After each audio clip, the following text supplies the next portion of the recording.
Yo, salut à toutes et à tous, bon j'espère que vous allez bien, c'est le fil, j'espère que vous avez la pêche et tout, en plus il fait super beau en ce moment, c'est trop cool.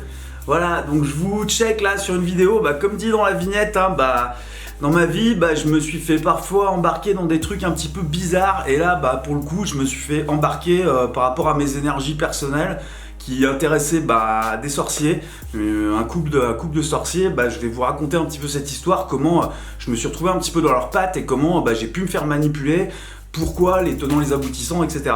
Donc restez vraiment jusqu'à la fin parce que déjà ça va être épique, je me fais concrètement attaquer par les forces du mal, c'est un truc de malade, elles me sautent dessus à la gorge, etc. Enfin vous allez voir, je grossis un peu le truc, mais regardez la fin de la vidéo parce que je me suis fait attaquer par des démons et je vous explique la façon justement de pouvoir s'en sortir et pouvoir faire la nique aux démons. Voilà, bon, si cette vidéo vous a plu, comme d'hab, vous n'hésitez pas à liker, à partager, ça donne de la force et du soutien, il y a le Tipeee pour filer un coup de main, je vous fais des big up, à tout de suite. Du coup, pour resituer un petit peu le contexte, je vous invite à aller voir ma vidéo sur la van life parce que du coup c'est quand j'ai eu mes problèmes sur la route avec mon camion, etc. Je me suis retrouvé avec ma perte de permis et le camion qui était en rade, qui avait des soucis, où je me suis un petit peu fait ferrer par ces personnes-là. C'est des gens que j'avais rencontrés en fait sur la route, au cours de concerts, etc. On s'était fait accueillir chez eux à la fin en mode bonne franquette, on avait terminé le moment et tout, c'était vachement cool. Et puis voilà, je les avais gardés dans mon contact, dans mes réseaux, et puis on s'était recontactés un petit peu à des moments comme ça pour se donner des nouvelles, ça restait de façon assez superficielle. Et puis à un moment donné, ces personnes-là ont senti que j'étais un peu dans la galère et ils m'ont proposé de les rejoindre dans leur collectif pour faire un certain nombre de choses, donc participer à la communication, enfin c'était ce qui était vendu en premier au début. Je devais les aider par rapport à la com, pour faire des ateliers musicaux, des choses comme ça. C'est comme ça que je suis rentré en fait dans le lieu. Souvent, ça m'est souvent arrivé quand j'étais dans des collectifs, des squats ou autres, c'est très souvent que quand moi j'arrivais sur un lieu, en fait, en général je faisais les choses qu'il fallait faire. Par exemple, je participais au nettoyage, je faisais de la bouffe, j'allais faire de la récup, etc. Par contre, quand je me suis fait inviter dans des lieux concrètement où on m'a dit de venir, de rejoindre le collectif, c'était en général par rapport à ça, par rapport à mes activités artistiques, par rapport aux ateliers d'initiation que je pouvais faire aux enfants du lieu, etc. Donc c'est vraiment sur cette base-là qu'ils m'ont contacté et qui m'ont proposé de venir. Voilà. Donc du coup, je me suis retrouvé dans le lieu. Dans ce lieu, avec vraiment, il y avait un accueil super familial, c'était exactement la chose dont j'avais besoin à ce moment-là. Ils m'ont proposé un petit espace tranquille où je pouvais poser mon camion, le temps de récupérer mon permis, me reconstruire en bouffant de la bonne bouffe, etc. Tout ça, le spot était magnifique, quoi. Ça donnait vraiment envie d'y rester et de s'impliquer en fait dans le lieu et dans les différentes choses qu'on pouvait proposer, mettre en place.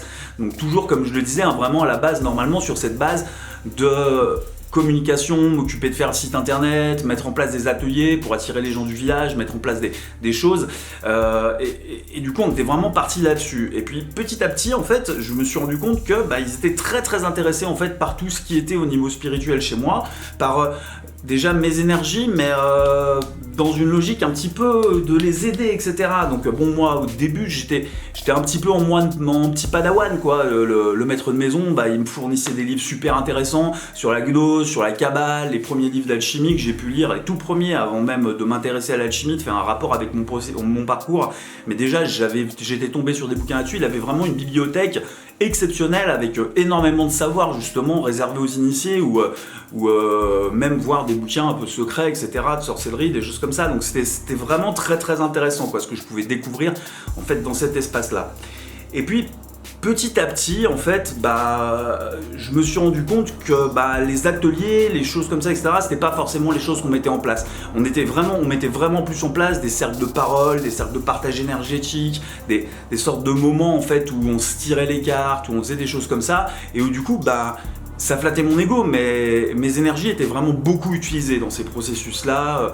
Une de mes meilleures amies a rejoint ce collectif, en fait, et moi au début je sentais un petit peu que qu'il y avait un truc qui allait pas, etc. Et je lui avais dit attends, on n'y va pas tout de suite, etc. machin, laisse-moi un petit peu tâter le terrain, etc. Mais quand elle les a appelés, alors qu'ils l'avaient même jamais vu, direct, portes ouvertes, allez tu viens, etc. machin, ceci, cela, j'avais même trouvé ça un petit peu étrange au début, quoi.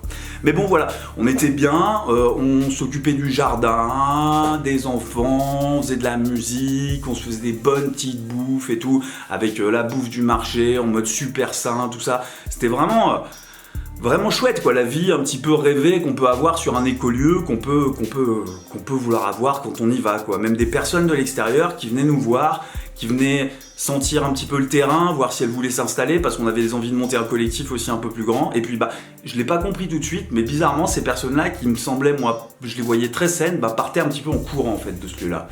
Petit à petit, on a commencé vraiment à faire des cercles de parole qui devenaient très très intenses. S'il se passait des choses, enfin, nos énergies, on était 4 pour le coup vraiment dans ces cercles de parole, quand il y avait 2 personnes de l'extérieur, on faisait des cercles de parole un peu différents, on faisait des cercles d'échange énergétique un peu différents, on avait vraiment commencé, donc avec mon ami et ce couple, à mettre en place des moments vraiment où on était tous les 4, on était posés sans les enfants et où vraiment on faisait des choses, on enchaînait des tirages de cartes qui nous proposaient des réponses qu'on croisait à la numérologie de façon très holistique, où on comparait en fait énormément de savoir, etc. On les mettait tous ensemble les uns au-dessus des autres et il se passait une sorte d'accélération en fait énergétique. Je serais même encore à l'époque incapable de l'expliquer, c'est peut-être nos 4 personnalités ensemble, mais en fait ça marchait très très très bien. On arrivait à prédire des situations qui allaient avoir lieu dans le village, à comprendre des choses. On se tapait des sortes de perches, un peu comme quand t'as pris de la coke, quoi. On avait des sortes d'illuminations, on comprenait des choses essentielles, centrales, qui après nous permettaient d'évoluer sur les choses du lendemain. On avait vraiment l'impression de découvrir un livre, en fait, magique, qui expliquait la vie, et qui allait nous permettre d'aller encore plus loin, quoi. Je me rappelle... Parfois, dans le jardin, je me calais et je méditais pendant des heures et j'en étais, ça peut paraître fou, mais j'en étais à pas manipuler les éléments, mais communiquer un petit peu justement avec le lac et puis dire ah tiens, je voudrais qu'un poisson saute à ce moment-là et le poisson sautait à ce moment-là, etc. Au niveau énergétique, il y avait vraiment quelque chose, une sorte de connexion qui se mettait en place entre nous et l'éther, l'environnement, la matière, etc. qu'il y avait autour de nous, quoi. Donc pour revenir au sujet, ce qui a vraiment disjoncté, c'est ces moments en fait où on était tous les 4 et où quelque chose commençait vraiment à s'accélérer. En fait, ça s'est même accéléré à un tel point qu'à un moment donné, j'ai senti que c'était beaucoup trop pour moi, quoi. C'est parti sur du tantrisme, sur du sexe, etc. pour libérer encore plus les énergies. Les autres ont commencé à monter à l'étage et à se taper des parties de jambes en l'air à 3 et redescendaient de ces parties de jambes en l'air complètement transformée, complètement. Je me rappelle ma pote, une fois elle est descendue et tout, elle était là, Phil, faut que tu viennes et tout, c'est trop bien, on vit des choses extraordinaires en haut et tout, il y a vraiment besoin que tu sois là au niveau énergétique, c'est complètement fou, etc. machin. Et du coup, c'est passé ce qui devait se passer. Une transformation. En fait, la compagne du sorcier en chef avait de gros problèmes personnels, des blessures liées à l'enfance, etc. qu'elle avait besoin de dépasser. Et elle les a dépassés. Comme ça, suite à des parties de jambes en l'air auxquelles j'avais pas participé, mais j'étais quand même de toute façon présent en énergie, vu que j'étais dans la maison et je pensais à eux en train de taper leur délire et de partir en couille, j'étais quand même présent. Donc avec nos 4 énergies en fait liées comme ça, mélangées, elle a réussi à soulever une sorte de truc et à débloquer quelque chose. Et en fait cette énergie, elle n'a pas été prise n'importe où. Cette énergie, elle a été prise dans ma pote.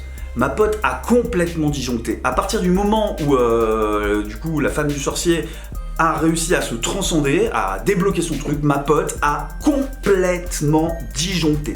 D'ailleurs, elle a fini en hôpital psychiatrique, elle s'en est sortie après, mais elle a fini en hôpital psychiatrique. Donc, dans tout ce bordel, en fait, moi, je me sentais vraiment mal. Je commençais vraiment à disjoncter, à me dire non, mais il y a un problème et tout, ça va vraiment plus. Enfin, je sais que la plupart d'entre vous, à ce stade-là, ils se seraient déjà barrés, mais moi, j'en étais pas loin. Mais pas vraiment en fait. Et à un moment donné, en fait, il s'est passé un truc complètement fou. J'étais dans la pièce parce qu'ils avaient eu la gentillesse de me donner en fait une sorte de petit appartement. Et ils m'avaient mis dans cette petite pièce et je me rappelle ce moment où en fait, j'étais face à mon ordinateur, je parlais à une pote et du coup, j'ai commencé à sentir des énergies pesantes sur mes épaules. J'étais en train de discuter avec elle du fait de partir, de me barrer. Et là, j'ai senti des énergies derrière moi. Vraiment comme s'il y avait quelque chose qui était dans la pièce et qui allait me manger. Qui allait me dévorer, me détruire, me prendre jusqu'au bout, etc. J'ai eu l'impression de visualiser, comme si les portes s'ouvraient, etc. et qu'il y avait des monstres, etc. qui apparaissaient, qui se jetaient sur moi. C'était pas des monstres physiques, comme on peut voir dans les films, c'était vraiment une sorte d'impression de présence réelle du mal absolu qui allait me détruire et me manger. Et là, je l'ai dit à ma pote. Elle m'a dit, Phil, pars-toi, tu vas crever, t'es un connard et tout, sors cette maison. Elle m'a gueulé ça sur internet, enfin elle l'a pas gueulé comme ça, elle l'écrivait avec des grosses lettres et plein de points d'exclamation de partout, etc. Et là, j'ai pris mon ordi, je me suis levé, je suis parti dans mon camion.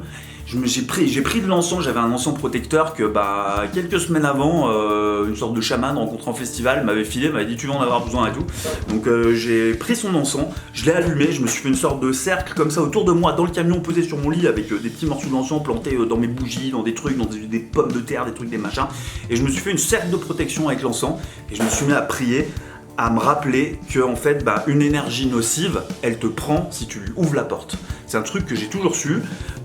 Tu peux pas te faire prendre par le malin en fait, tu peux pas te faire prendre par des énergies négatives, faut leur ouvrir la porte.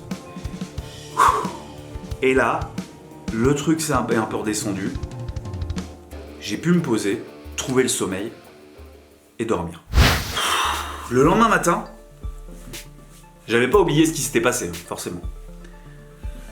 Donc je suis allé voir ma pote, je suis allé voir les voisins qui habitaient avec moi, quoi, les sorciers. Et je leur ai dit que c'en était trop, qu'il s'était passé des choses la veille, etc., et que je devais bouger. Je voudrais vous expliquer en fait dans cette histoire ce qui s'est passé concrètement, quoi. Ce qui s'est passé en fait, j'ai pas failli me faire manger en fait par des esprits démoniaques qui voulaient me tuer. Les énergies de possession, de manipulation, de choses démoniaques qui se passaient dans la maison, que j'ai conscientisées à un moment donné, et qui du coup en les conscientisant, elles se sont présentées à moi. J'aurais pu à ce moment-là virer de la carafe, devenir fou, serrer, me retourner le cerveau et devenir un malade mental avec eux, ou refuser ça. Et le fait de le refuser a appelé ce départ et a appelé aussi la suite de la magie que j'ai pu amener dans la suite de mon parcours et les choses qui me sont arrivées après sur la route dans cette tournée qui justement s'est ouverte de façon magnifique, où j'ai eu la possibilité de jouer avec Israel Vibration, où j'ai fait vraiment des trucs cool et tout. Je suis parti de cette grosse galère pour repartir un petit peu vers ma voie, mon soleil, etc. en ayant gagné vraiment un truc. Ce que j'ai gagné, c'est le fait de comprendre que le mal pourrait jamais m'atteindre à partir du moment où je lui laisserai pas la porte ouverte. Voilà. Je vous fais des big ups, je vous fais des big love. Faites attention aux gens qui vous vendent des trucs un petit peu trop magiques, trop magnifiques, etc. et qui après sont là juste pour vous pomper ce que vous êtes.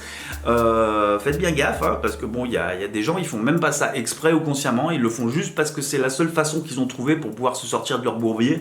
Donc faites bien attention à vous les amis, je vous fais des big love, des big kiss et je vous dis à bientôt. C'était le fil.